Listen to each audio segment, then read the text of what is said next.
महागठबंधन में तेजस्वी यादव के सामने जीतन मांझी जिद कर बैठे हैं कोऑर्डिनेशन कमेटी बनाने की मांग को लेके। ऐसे में नेता प्रतिपक्ष तेजस्वी यादव के सामने जब भी कोऑर्डिनेशन कमेटी का सवाल पूछा जाता है, तेजस्वी कन्नी काट लेते हैं। आज बिहार विधानसभा पहुंचे नेता प्रतिपक्ष तेजस्वी यादव, जहां राजद के तीनों उम्मीदवारों के निर्विरोध विजयी होने पर बधाई दे रहे थे, उन्हें शुभकामना दे रहे थे। साथ ही साथ भविष्य में 2020 के विधानसभा चुनाव की लड़ाई में इससे बड़ी जीत का दावा कर रहे थे। लेकिन जब सवाल जीतन मांझी के महागठबंधन के अंदर कोऑर्डिनेशन कमेटी की पूछी गई, तो सवाल सुनते ही तेजस्वी कन्नी काट गए। पहले तो कई बार तेजस्वी ने इस सवाल को अनसुना कर दिया, लेकिन जब सवाल पूछा जाने लगा, तेजस्वी चलते बने। दूसरी तरफ जीतन मांझी लगातार तेजस्वी यादव को अल्टीमेटम पर अल्टीमेटम दे रहे हैं कि महागठबंधन के अंदर अगर कोऑर्डिनेशन कमेटी नहीं बनती है तो वो फैसला लेने के लिए स्वतंत्र हैं। ऐसे में तेजस्वी यादव जीतन मांझी के इस धमकी को ही हल्के में ले रहे हैं। जीतन मांझी जो चेतावनी दे के महागठबंधन में प्रेशर बनाने की कोशिश कर रहे हैं, नेता प्रतिपक्ष तेजस्वी यादव उसे अनसुना करते हुए दिखाई दे रहे हैं। आज बिहार विधानसभा के अंदर विधान परिषद के 3 सीटों पे राजद उम्मीदवारों ने अपना जो नामांकन पत्र दाखिल किया था, उस पे वो निर्विरोध आज निर्वाचित हुए।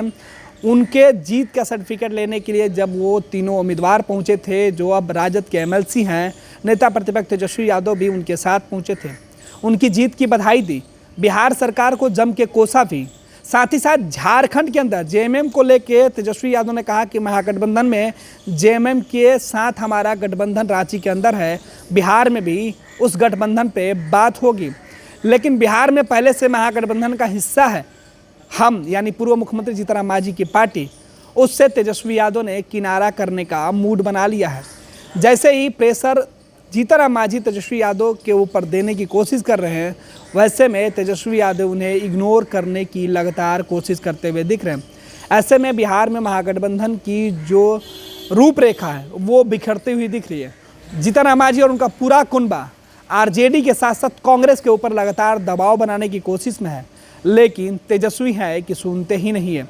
आज बिहार विधानसभा के अंदर क्या कुछ हुआ, इस बयान को सुनिए। के लिए बोल रही है कि वो भी चाहती है। जेएमएम तो हमारा घटक दल है ही ना भाई, और हम लोग इस पे जो है विचार करेंगे। और आप भी यही हैं, हम भी यही हैं। बढ़ेगा तो आप लोग देखिए, कोऑर्डिनेशन कमेटी बनेगी। चलिए, तेजस्वी यादव कोऑर्डिनेशन कमेटी के सवाल पूछे जाने पे ही सवाल छोड़ के चलते बने हैं। हिंदुस्तानी अवाम मोर्चा के अध्यक्ष और पूर्व मुख्यमंत्री जीतन मांझी भले ही महागठबंधन में कोऑर्डिनेशन कमेटी के गठन की मांग पकड़े बैठे हों, लेकिन तेजस्वी यादव उनके पहले ही दिन से तवज्जो देने नहीं जा रहे हैं। मांझी तो दूर, तेजस्वी यादव को कोऑर्डिनेशन कमेटी की बात सुनना भी अब पसंद नहीं है।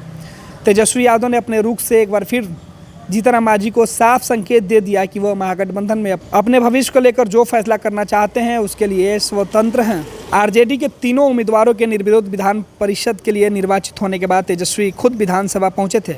अपनी पार्टी के उम्मीदवारों को एमएलसी चुने जाने पर तेजस्वी ने बधाई दी और साथ ही साथ इस बात का दावा भी किया कि विधानसभा चुनाव में महागठबंधन की जीत की तस्वीर इससे बड़ी नजर आएगी। सोचना चाहिए कि वर्तमान सरकार ने क्या काम किया है। हमसे गलती हुई तो जनता ने हमें शासन से बाहर रखा।